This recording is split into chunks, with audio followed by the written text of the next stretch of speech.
Belum ini negeri pimpinan PAS melaksanakan beberapa dasar yang membimbangkan masyarakat bukan Islam seperti menutup kedai 4 ekor, kedai malam, mengharamkan judi, arak, pawagam dan sebagainya. Jadi bagaimana PAS dapat meyakinkan masyarakat bukan Islam bahawa dasar dan polisi yang dilaksanakan oleh PAS tidak akan menjejas ataupun mendiskriminasikan masyarakat majmuk di Malaysia. Okey, menarik soalan ini. Walaupun dari segi saya setuju bahawa dari segi ajaran Islam tu judi arak itu memang tak baik. Tapi ini adalah sudah jadi satu kebiasaan bagi masyarakat bukan Islam untuk kadang-kadang beri 4 ekor, 2-3 ringgit pergi minum arak. Tapi bila PAS memerintah nampaknya ini okey, ini haram, ini haram, ini haram dan ini dinampak mendiskriminasi masyarakat bukan Islam. Apakah pandangan Datuk Seri? Okey, saya sebut tadi bahawa sebagai pemimpin, kita semua pemimpin, sebagai pemimpin kita fikir apa budaya yang kita nak rakyat kita hidup, apa matlamat yang kita nak bina bagi rakyat kita. Jadi kita kena clear dulu polisi. Daripada polisi itu nanti kita akan bina program. Okey, polisi ni memang kena clear.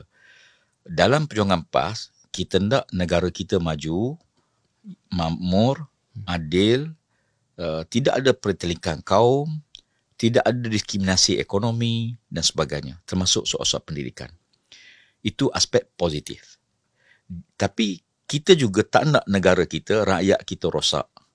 Jadi ketagih dadah, ketagih harap, rumah tangga, porak-poranda, berkelahi, anak-anak terbiar dan sebagainya. Jadi kalau kita membina nilai positif tapi kita tidak ambil, kita biarkan nilai negatif, akhirnya masyarakat kita tak urus dengan baik.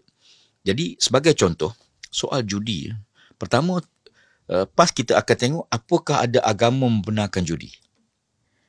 Masyarakat Cina sebahagian beragama Buddha. Apakah Buddha membenarkan judi? Apakah Kristian membenarkan judi?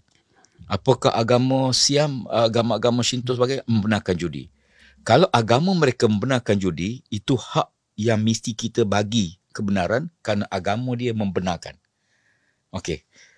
Tapi kalau agama dia tidak benarkan, cuma masyarakat dia, budaya masyarakat dia tu yang hidup begitu, kita kena clear. Budaya ni baik untuk keluarga atau tak baik? Jadi kalau judi, saya fikir judi tak ada agama yang benarkan. Kecuali saya ingat dalam kepercayaan masyarakat Tionghoa mungkin ada dia waktu jumpa keluarga dia main mahjong dan sebagainya kan. Itu tak dilarang tu. Itu hak mereka untuk hidup, main gembira seronok-seronok apa semua tu okey. Tapi kita mesti cegah jangan jadi orang panggil tahid judi. Jangan jadi budaya berjudi. Judi ni hanya untung token-token judi yang jadi mangsa orang miskin. Orang miskin ni dia angangan, dia ambil judi balik angangan kena. Tapi dia akan ketagih. Bila ketagih, duit dia akan habis pada perjudian. Rumah tangga dia terbiar, anak-anak dia terbiar. Sama juga arak. Arak, kalau mereka minum arak, dalam keluarga dia okey. Kelantan pun kita tak pernah ban arak. Tetapi kalau arak jadi amalan, jadi budaya hingga timbul ketagihan yang melampau, itu kadang-kadang tengok balik pukul isteri, terbiar tak tunai tanggungjawab dengan keluarga. Jadi dalam PAS, kita nak bina negara kita rakyat yang sejahtera, rakyat yang baik. Jadi oleh kerana itu kita kena bimbing lah. Kita kena bimbing. Tapi kalau sekiranya mereka nak hidup dalam keadaan yang biasa budaya itu hak dia. Yang kadang-kadang kita keliru sempadan ya. PAS melarang orang Islam jangan terlibat. Tapi PAS tidak pernah melarang orang bukan Islam untuk mengamalkan sekiranya agama dia benarkan, budaya dia benarkan. Tapi kalau sekiranya agama dia pun tak benar, kita kata kami hanya laksana agama kamu. Agama kamu tak benar. Macam mana kamu nak buat? Tapi contohnya apa yang berlaku di negeri Kedah pimpinan PAS MB Sanusi melarangkan kedai 4 ekor. Tapi isu ni dia bagi saya isu ni tidak mengganggu ataupun menggugat masyarakat Melayu di sana sebab kedai 4 ekor sudah terus terang menyatakan bahawa ini melarangkan Muslim tak boleh masuk.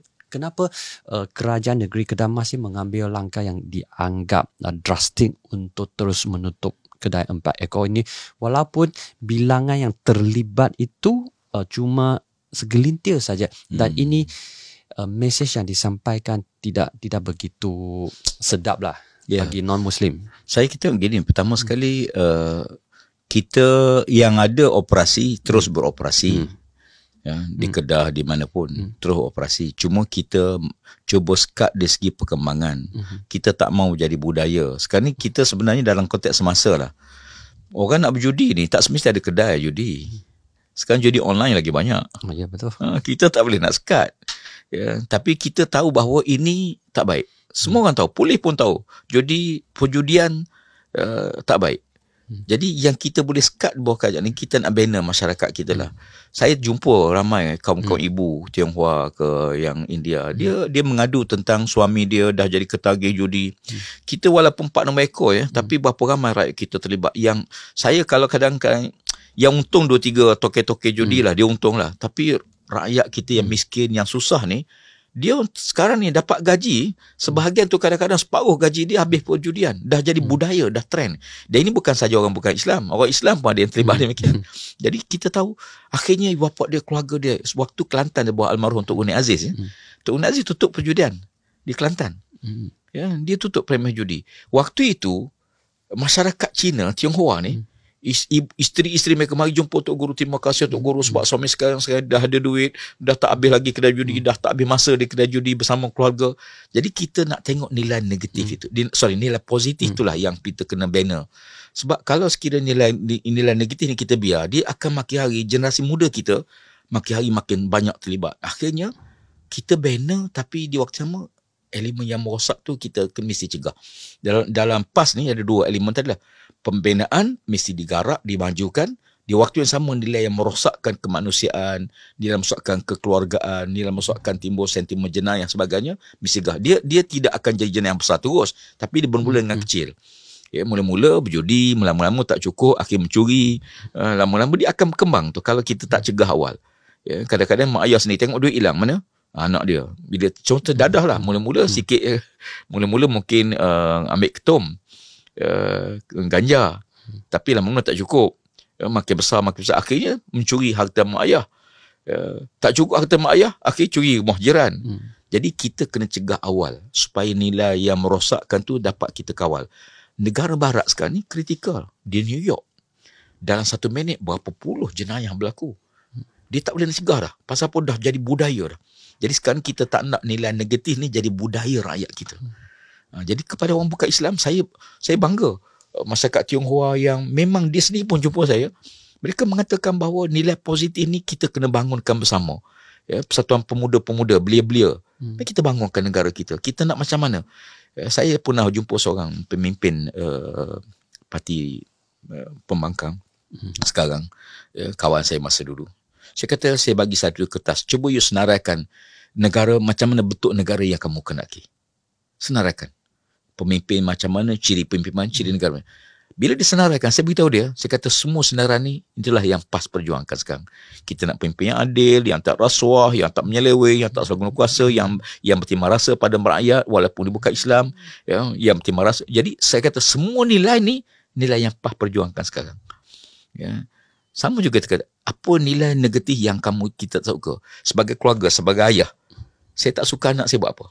Dan nilai tu kita kena kembangkan.